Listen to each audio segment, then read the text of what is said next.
kita nanti protes, dituduh pemecah belah persatuan, FPI dibubarkan karena nyinyir, suka.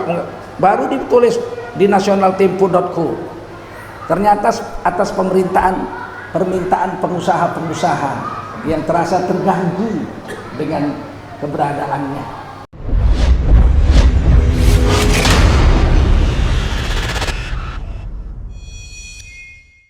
Assalamualaikum warahmatullahi wabarakatuh. Hamdan wa syukran lillah wa salatan wa salaman ala rasulillah wa ala alihi wa sahbihi wa mawalah. Allahumma salli wa sallim ala hadha nabiyil karim sayyidina wa maulana Muhammadin wa ala alihi wa sahbihi ajma'in. Amma ba'du, qala Allah ta'ala fi kitabihil aziz, a'udzu billahi minasy syaithanir rajim. Bismillahirrahmanirrahim. Inna hadzal qur'ana yahdi lillati hiya aqwam wa yubashshirul mu'minin alladhina ya'maluna as-salihati anna lahum ajran kabira wa anna alladhina kafaru bil akhirati a'tadna lahum 'adzaban alima. Wa yad'ul insanu bisyarri du'aahu bil khair wa kana al insanu ajula. Qala Rasulullah sallallahu alaihi wasallam, man kharaja fi talabil ilmi fahuwa fi sabilillahi hatta yarji'.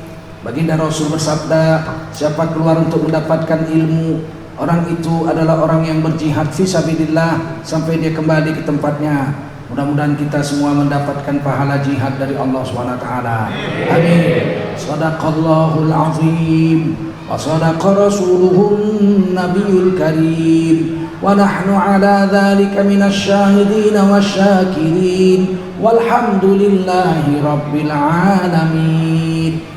Para ulama, tuan-tuan guru yang dimuliakan Allah SWT, komunitas Riau Mengaji yang dimuliakan Allah SWT, oh bapak, ibu-ibu, saudaraku dan anak-anakku sekalian, jemaah Masjid Darul Maghfirah, Amal Maghfirah, Kota Pekanbaru yang dimuliakan Allah SWT. Wajiblah kita bersyukur pada Allah SWT. Salawat dan salam kita sampaikan untuk baginda Rasulullah sallallahu alaihi wasallam. Malam ini kita bisa mengaji bersama-sama meskipun suasana Covid masih merebak, tapi kita mengikuti protokol kesehatan, memakai masker, menjaga jarak dan mencuci tangan, tidak berjabatan tangan satu dengan lainnya. Ini usaha kita ikhtiar. Karena kita orang ahlus sunnah wal jamaah, kita tidak menyerahkan sepenuhnya pada Allah tanpa usaha, dan kita tidak menyerahkan sepenuhnya pada diri kita sendiri, hanya bergantung pada usaha. Jadi kita bukan qadariyah, bukan jabariyah, kita ini ahlus sunnah wal jamaah. Ahlus sunnah wal jamaah itu percaya kepada takdir Allah, tapi berikhtiar, berusaha untuk menjalankan perintah Allah. Setelah berusaha, serahkan sama Allah. Kalau kita sudah buat protokol kesehatan, kena Covid juga, maka kita serahkan pada Allah, kita bertawakal pada Allah. Tapi kita tidak asal-asalan, ada usaha yang kita buat, tidak menyerah begitu saja. Meskipun takdir Allah tetap berlaku, dengan usaha atau tidak usaha, takdir Allah tetap berlaku. Tapi kita disuruh berusaha karena Allah memerintahkannya. Fa idza azamta fatawakkal 'ala Allah. Kamu usaha dengan sekuat tenagamu, kamu berazam. Setelah azam serahkan pada Allah SWT. Kalau hasilnya bagus, alhamdulillah. lillah. Kalau hasilnya menurut kita tidak bagus, kita ucapkan inna lillahi wa inna ilaihi raji'un. Itu akidah kita Ahlussunnah wal Jamaah. Yang hari ini mulai dipreteli satu-satu supaya kita ini tidak lagi percaya kepada usaha, tidak lagi percaya pada takdir. Ya, dirusak keimanan orang-orang Islam di Indonesia ini. Sehingga kalau kita usaha dibilang radikal. Jangan begitu, kita ini nurut aja. Kalau pemerintah salah pun nurut aja. Loh, kalau salah ya kita ingatkan, wa tawassaw bil haqqi wa tawassaw bis sabr. Kalau diingatkan dia nggak mau, dia tanggung resiko di akhirat. Apakah pemerintah, apakah tetangga kita, apakah kawan kita, apakah orang nggak kenal. Kita lagi duduk ini, ada orang sebelah kita minum khamar dia. Sini apa khamar? Kalau di Medan kamput, kambing putih. Sini apa? Samsu. Oh, dia minum samsu. Kita ingatkan, ada orang Islam ya, kok minum samsu? Wah, kau kan nggak kenal sama saya, kok ingat-ingatkan? Islam apa enggak? Islam tapi disuruh mengingatkan. Kalau kamu nggak senang nggak apa-apa, tapi di akhirat saya nggak ikut lagi. Nanti kamu tanggung sama Allah perbuatanmu, saya nggak ditarik-tarik lagi. Kalau saya nggak nasihati kamu di akhirat, kamu diadili, kamu bilang itu ada dulu kebutuhan lain, nengok saya mabuk, dia biarin aja saya dipanggil jadi saksi berat. Nah, itu yang harus kita ingat. Kenapa kita harus mengingatkan? Kenapa harus kita mendakwahkan agama? Karena di akhirat kita bisa diseret-seret kalau kita membiarkan kemungkaran itu. Man ra'a minkum munkaran falyughayyirhu biyadihi. Ini hadis sahih Muslim. Siapa di antara kamu melihat kemungkaran, kamu wajib menukarnya dengan tanganmu, dengan kekuasaanmu.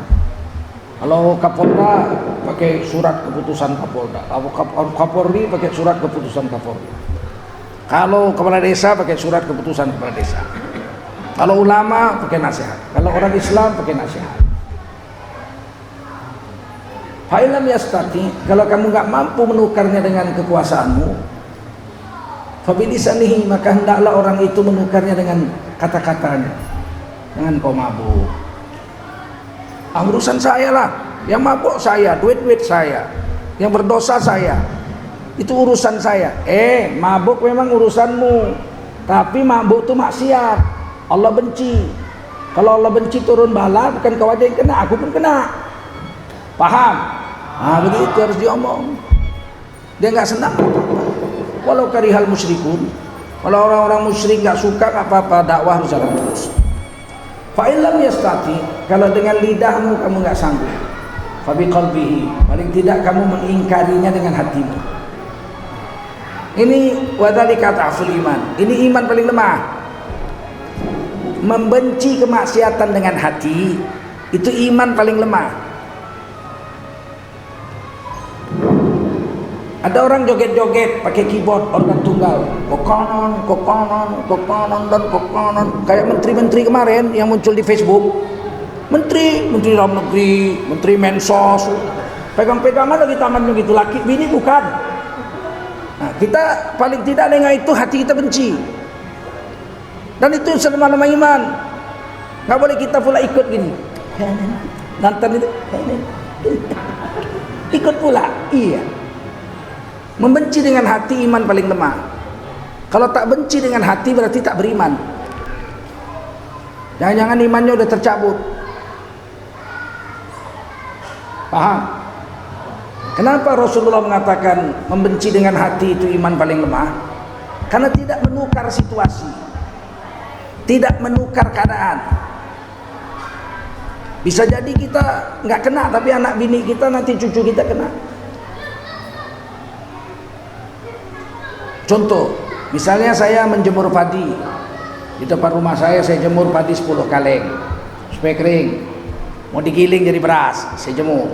Tiba-tiba lagi saya duduk gitu menunggu padi saya dijemur, datang ayam tetangga 300 ekor memakan padi saya itu. Saya benci dengan hati. Ayo kau makan padiku. Satu hari habislah padi itu. Betul? Cuma benci aja. Saya makan padi. Habis padi satu hari dimakan ayam. Tidak menukar situasi, kerusakan jalan terus, kita rugi. Jadi membenci dengan hati melihat kemaksiatan itu, kemaksiatannya jalan terus, kita rugi, besok-besok bisa anak istri kita ikut situ. Kalau pakai mulut, ada manfaat tapi cuma 3 kali aja. Kita lagi jemur padi di halaman rumah 10 kaleng, tiba-tiba datang 300 ekor ayam tetangga makan padi, kita bentak, dia loncat, lari ayamnya. 5 menit datang lagi satu-satu, akan lagi kita bentak kedua, dia cuma loncat sedikit, kik. Lama dia makan lagi, kita bentak ketiga, dia cuma noleh aja,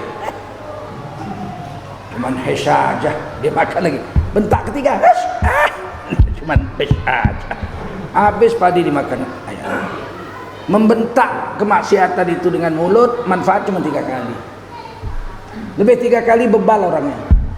Cuman itu aja. Tapi yang yang pertama, kau lihat maksiat, kau tukar dengan tanganmu. Saya jangan jemur padi di halaman rumah, datang ayam tetangga, saya bangun dari tempat duduk saya kejar-kejar tuh ayam. Loncat pagar sampai terkincit-kincit tuh ayam, baru buang sana tuh, saya kejar-kejar. 5 menit kemudian saya duduk baca Quran atau baca buku, itu sampai sore tidak ada ayam berani datang. Datangnya umat masih ada si sorban itu, nanti kejar-kejar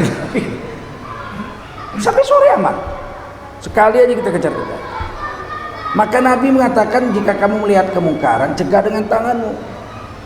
Itu yang paling kuat, bisa merubah keadaan. Tukar dia dengan kekuasaan. Yang hari ini mau dihilangkan.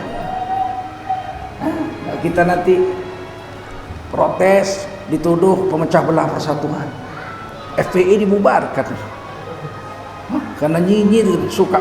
Baru ditulis di nationaltempo.co, ternyata atas permintaan pengusaha-pengusaha yang terasa terganggu dengan keberadaannya. Wah, kita ini disuruh oleh undang-undang agama dan undang-undang negara peduli dengan kemaksiatan. Hadis Sahih Muslim, betul nggak? Qurannya, wal takum minkum ummatun yad'una ilal khair wa ya'muruna bil ma'ruf wa yanhauna 'anil munkar wa ulaika humul muflihun. Wajib ada segolongan kamu yang mengajak kepada yang baik, memerintahkan pada yang ma'ruf dan mencegah yang mungkar. Mereka adalah orang sukses. Terjadi di Sumatera Utara kemarin, 3 orang oknum polisi pesta sabu-sabu, main narkoba, digerebek sama masyarakat, ditangkap masyarakat, dibawa kantor polisi, sekarang lagi diproses. Memang begitulah harusnya polisi yang nangkap orang main sabu-sabu, dia pula yang main sabu-sabu. Terus siapa yang menangkapnya?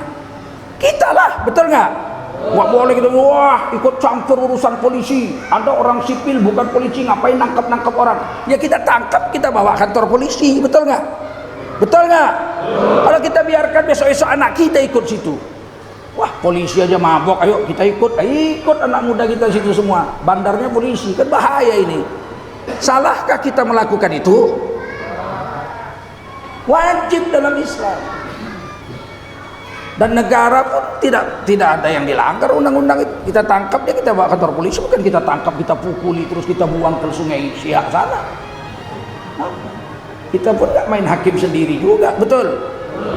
Jadi ini perhatian masyarakat terhadap kemungkaran harus dipupuk terus. Siap untuk itu. Jangan takut. Kalau kita orang Islam takut, siapa lagi yang mencegah kemungkaran di negeri ini?